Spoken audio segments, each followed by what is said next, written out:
जावरा में मकान के मलबे में दबने से एक महिला की मौत हो गई है। हादसे में 3 लोग घायल हुए हैं। दरअसल जावरा शहर के लक्ष्मीबाई रोड पर एक पुराने मकान को डिसमेंटल करने के दौरान मकान की छत भरभराकर गिर गई। छत के मलबे में काम कर रहे मजदूर एवं उनके बच्चे भी दब गए। मलबे में दबने से एक महिला की मौत हुई है। मृतक महिला का नाम मंजू पति दिनेश काकली खोरा है।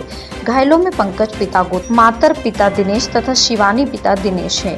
घायल में एक पुरुष सहित 2 बच्चे शामिल हैं। सभी घायलों को उपचार के लिए जिला चिकित्सालय रतलाम रेफर किया गया। घटना की जानकारी मिलते ही प्रशासनिक अधिकारी सहित पुलिस घटनास्थल पर पहुंची और नागरिकों की मदद से मलबे में दबे मजदूरों को निकाला।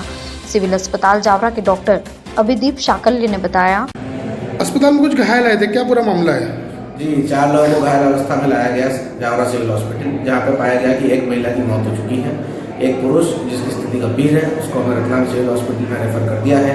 2 बच्चे हैं जिनको कुछ चोटें हैं, उनको हमने जावरा के अस्पताल में उनको भर्ती किया है।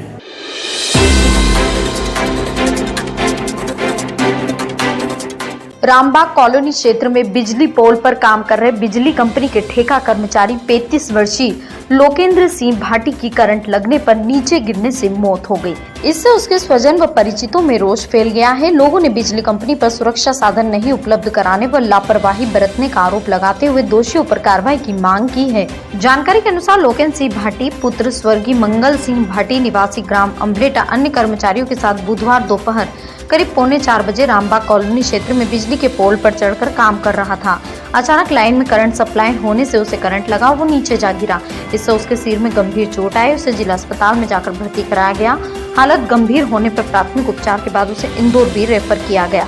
इंदौर ले जाते समय उसने बेटमा के समीप दम तोड़ दिया। उसका शव शाम करीब 7:30 बजे जिला अस्पताल लाया गया। शव पोस्टमार्टम रूम में रखवाया गया है। पोस्टमार्टम गुरुवार सुबह किया गया। गुरुवार सुबह परिजनों ने कर्मचारी नेताओं के साथ विद्युत वितरण कंपनी के दफ्तर पहुंचकर आक्रोश जताया। आक्रोश पनपता देख स्टेशन रोड थाना प्रभारी किशोर पाटनवाल सहित पुलिस बल भी मौके पर पहुंचा। आक्रोशित परिजनों ने अधीक्षण यंत्री शहर विनय प्रताप सिंह से चर्चा कर ठेकेदार और कंपनी की लापरवाही को मौत का कारण बताया और पेंशन सहित मुआवजे की मांग की। चर्चा के दौरान अधीक्षक यंत्री बीपी सिंह ने कंपनी के नियम अनुसार मिलने वाली आर्थिक सहायता और पेंशन का लिखित में आश्वासन दिया। बंद कमरे में चर्चा चल रही थी कि परिजन और शुभचिंतक शव विद्युत कंपनी के दफ्तर में लेकर पहुंचे और न्याय की मांग करते हुए नारेबाजी शुरू कर दी। आक्रोशित जनता को पुलिस ने भरोसा दिलाया और शव को रवाना किया। आक्रोशित परिजनों ने शहर अधीक्षण अभियंता को ज्ञापन भी सौंपा।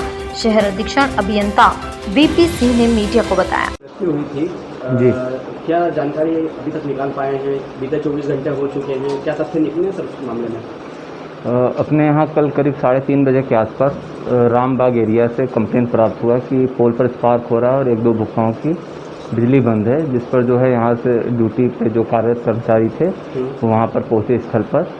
एक अपना शासकीय कर्मचारी और 2 उसके श्रमिक वहाँ पर पहुँचे। फिर उन्होंने वहाँ पर कार्य के दौरान श्री लोकेंद्र भाटी जी पोल पर जो है कार्य करने के लिए जब चढ़े तो उन्हें वहाँ से वो गिर गए।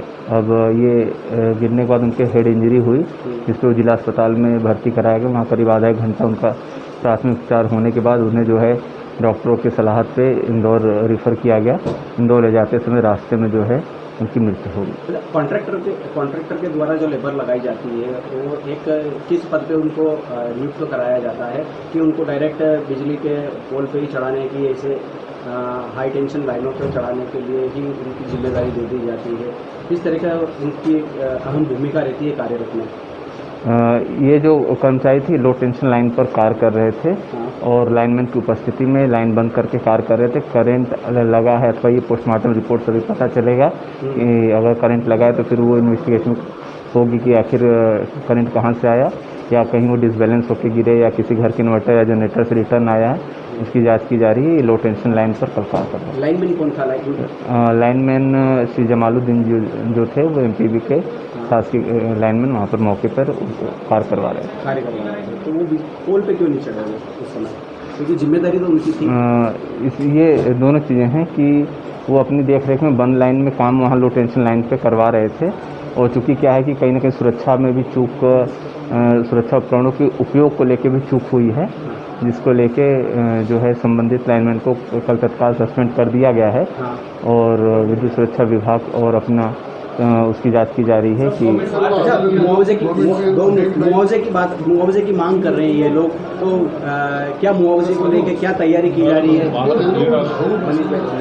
मुआवजे को लेकर मुआवजा के लिए जो जांच रिपोर्ट है उसको प्रेषित कर शासन द्वारा जो है प्रयास रहेंगे कि 4 लाख मुआवजा के जो प्रावधान है उनको उपलब्ध कराया जाए। ठेकेदार के माध्यम से जो ठेकेदार के माध्यम से EPF और ESIC के जो ठेकेदार के माध्यम से जो ESIC है, जो PF है, उनको बारकोड लिया गया था, उसका कुछ जानकारी अभी तक ना पाई? हाँ, इसकी अभी मौखिक मिली है, डॉक्यूमेंट देखने ठेकेदार द्वारा बताया गया इनका EPF ESIC का भुगतान हो रहा है और शीघ्र मांग से पेंशन जारी करने की कार्रवाई की जाएगी।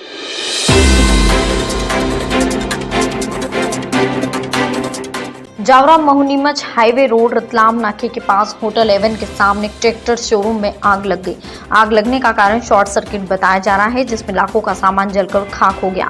हादसा गुजरी रात का बताया जा रहा है, जहां पर अचानक एक 4 व्हीलर में शॉर्ट सर्किट हो गया और फिर अचानक 4 व्हीलर आगे बढ़ती हुई दिखाई दी, जिसका वीडियो CCTV फुटेज में कैद हुआ है। वहीं शोरूम के मालिक यशपाल चौधरी के मुताबिक रात को शोरूम बंद करने के बाद जब वह सुबह शोरूम खोलने गया तो सारा सामान जलकर खाक हो चुका था। वहीं CCTV में कैद वीडियो देखने पर पता चला कि 4 व्हीलर वाहन में अचानक शॉर्ट सर्किट से आग लग गई, जिसमें लाखों का सामान जलकर खाक हो गया, जिसकी सूचना जावरा औद्योगिक थाने पर दे दी गई। फिलहाल पुलिस जांच में जुटी है। मामले की जानकारी देते हुए ASI मोहम्मद यूनुस खान ने बताया, हाँ, अभी ये सूचना करता है यशपाल पिता किशोर चौधरी निवासी बड़ाला माताजी के थाने पर उपस्थित हुए थे। इन्होंने आके बताया कि इनका त्रिनेत एग्रो ट्रैक्टर का जो शोरूम है ये रतलामी नाके पे है, तो वहाँ इन्होंने बताया कि आगजनी हुई है। आग लगने से अभी मौके पे आके मैंने देखा है तो एक हुंडई कार है WRV और ट्रैक्टर और इसमें रखा हुआ जो सामान है वो जला है और यहाँ कैमरे भी लगे थे, तो उसके DVR में इन्होंने देखा था फुटेज, उसमें जो WRV कार मेरे पीछे नज़र आ रही है जली हुई, इसके आगे शॉर्ट सर्किट से आग लगती हुई नज़र आ रही है। सर लगभग कितना नुकसान हुआ है? अब ये अभी जांच का विषय है, मूल्यांकन उनसे लेंगे। अभी कुल कितने वाहन या कितने ट्रैक्टर चले गए हैं? अभी एक कार और एक ट्रैक्टर और 2 बाइक। जबकि शोरूम संचालक यशपाल चौधरी ने कहा, और जैसे ही 9:30-10 बजे यहाँ पे जो बंदा आरिफ करके उसने शोरूम खोला और मुझे कॉल किया कि भैया ऐसा ऐसा हो गया, और यहाँ आके देखा तो पूरा सब जला हुआ था। कितनी गाड़ियाँ जली हैं, कितना नुकसान हुआ है? मेरी कार जली है, एक तो कार जली है WRV, और एक ट्रैक्टर जला है, 2 बाइक जली है और पार्ट्स जला है मेरा, और ऑयल ग्रीस वगैरह और डॉक्यूमेंट मेरे काफ़ी डॉक्यूमेंट बीमे डॉक्यूमेंट्स आधार कार्ड वगैरह पावतीज वगैरह काफ़ी नुकसान, कैमरे वगैरह जल गए, पूरी POP वगैरह थी, शो पूरा काफ़ी नुकसान। आग लगने का कारण कार में शॉर्ट सर्किट या ऐसा कुछ हुआ है। कार में आग लगी, उस वजह से पूरा शोरूम जला। इसकी शिकायत आपने कही थी? जी, मैंने रिपोर्ट करी है और मैंने CCTV में देखा तो पहले कार में आग लगी और कार से पूरा शोरूम जला।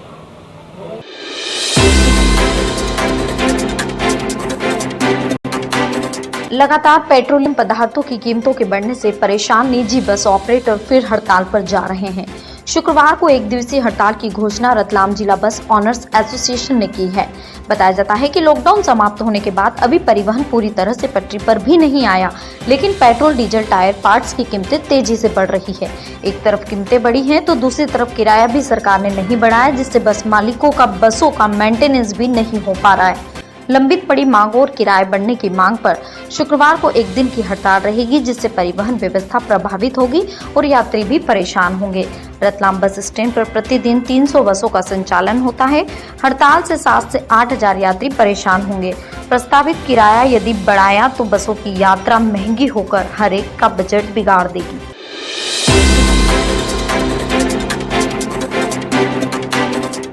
रत्नेश्वर रोड पर चल रही श्रीमद् भागवत कथा के धार्मिक आयोजन ने उत्सवी माहौल बना दिया है।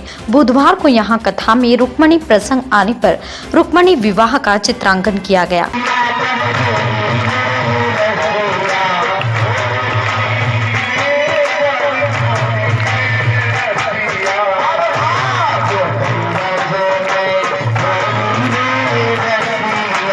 कथा का पारायण कर रहे भक्तों ने रुक्मणी विवाह में शरीक होकर उत्सव मनाया।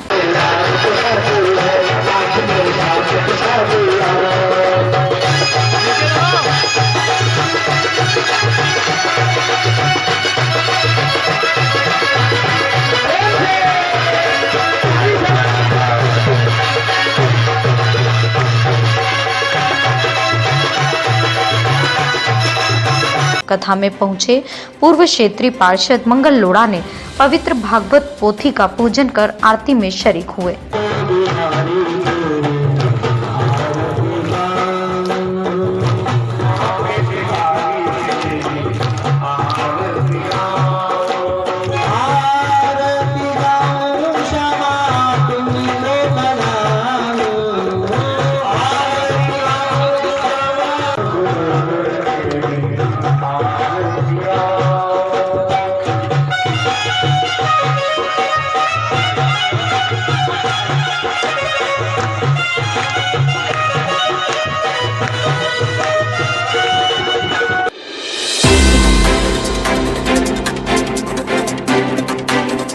राजस्थान की तरफ से आकर गुजरात की तरफ जा रहे एक ट्रक को सेजावता में पुलिस ने मुखबिर की सूचना पर पकड़ा है। ट्रक में मवेशी भरे हुए थे जिनमें सांड और बैल की संख्या अधिक थी।